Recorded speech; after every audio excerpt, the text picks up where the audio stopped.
आई वेळेत झालं ना ग सगळं? हो बाई, ज्योती तू होती ना म्हणून सगळं झालं, नाहीतर माझ्या एकटीच्यानं एवढं झालं असतं का? बरं मी हे आवरायला घेते हा. हो. झाली का सगळी तयारी? सुभद्रा काकू, सुभद्रा ताई, या ना, या बसा की. बाकीचे सगळे आलेत ना? नाही, येतील मागणं. अहो मी पुढे आली, म्हटलं पुढे जाऊन तुमची कामं हलकी करते. आता फक्त सांगा काय काय करायचंय. हो, नाही, सगळी कामं झाली आहेत, काही करायचं नाही, तुम्ही निवांत बसा. अहो जयश्रीताई, असं कसं निवांत बसू? इतक्या माणसांचा स्वयंपाक करायचा काही सोपी गोष्ट आहे का? हे बघा, हे इथेच पडलंय. अगं बाई, अगं ती लोक येतील ना म्हणून. अगं मी काय परकी आहे का? घरचीच तर आहे मी. मी अगं करेन, इथलं सगळं आवरून टाकते. तुम्हाला दुसरी काही कामं असतील तर ती करा, बाहेर वगैरे काही करायचं असेल तर. म्हणजे हॉल जाण्याचं आहे आई, मी करते तू. हो कर बाई पटपट, नाही तर येतील ना ती लोक. बरं मी पण रांगोळी काढते. हो हो चालेल.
या आधी.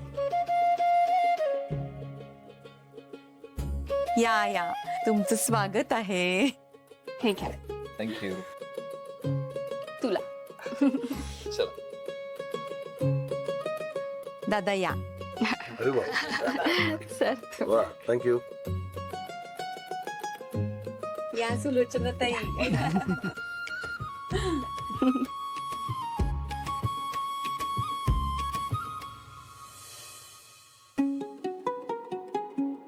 ए ये ना. नको. अरे ये. मी इथे ठीक आहे.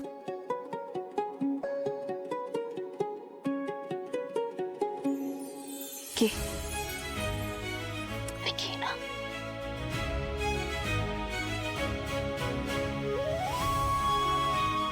आता चल.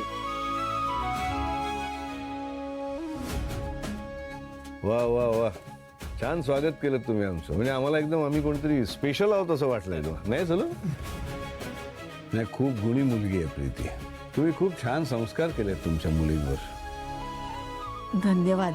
अहो पण खरं सांगू का, माझ्या मुलीच खूप समजूतदार आहेत आणि विचार करतात. म्हणजे आत्ताच बघा ना, माझ्या फक्त डोक्यात होतं की तुमचं स्वागत करायचंय, पण कसं करायचंय हे सगळं ज्योतीने ठरवलं. वा वा वा. अहो पण एवढं काही करायची गरज नव्हती. कशाला करत बसलात एवढं? अहो असं कसं, प्रथा आहे ना. लग्नानंतर मुलगी पहिल्यांदा माहेरी येणार आणि तिच्या सासरकडची पण मंडळी येणार म्हणल्यावर एवढं तर करायलाच पाहिजे ना. तुम्ही वेळेत कळवलं असतं आम्हाला तर आम्ही हौसेने काहीतरी घेऊन आलो असतो, हो ना? माफ करा ताई, आमच्या जरा उशिरा लक्षात आलं म्हणून सगळी गडबड झाली. नाही पण बरं झालं तुम्ही सकाळी निमंत्रण दिलं. त्यात माझा दादा ज्योतीच्या निमंत्रणावर आम्हाला इथे घेऊन यायला निघाला होता. आणि कसं आहे ना, अशी निमंत्रण घरातल्या मोठ्या माणसांनीच करायची असतात ना.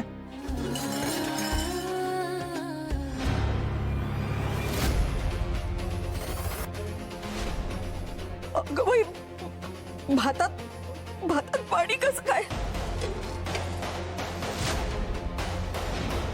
अरे देवा.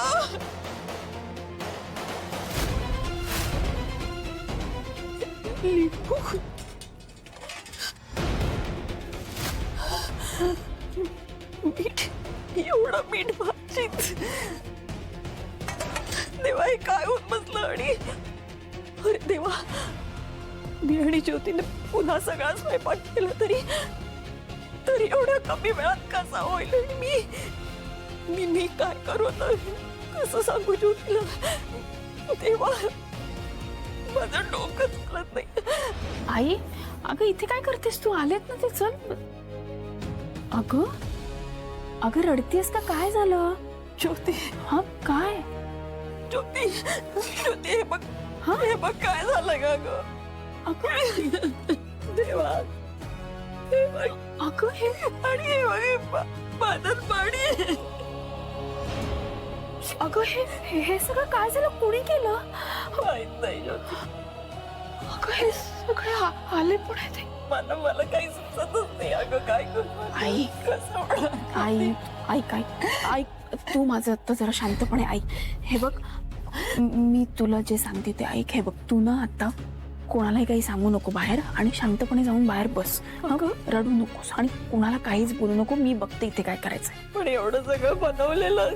आई, तुझा माझ्यावर विश्वास आहे ना?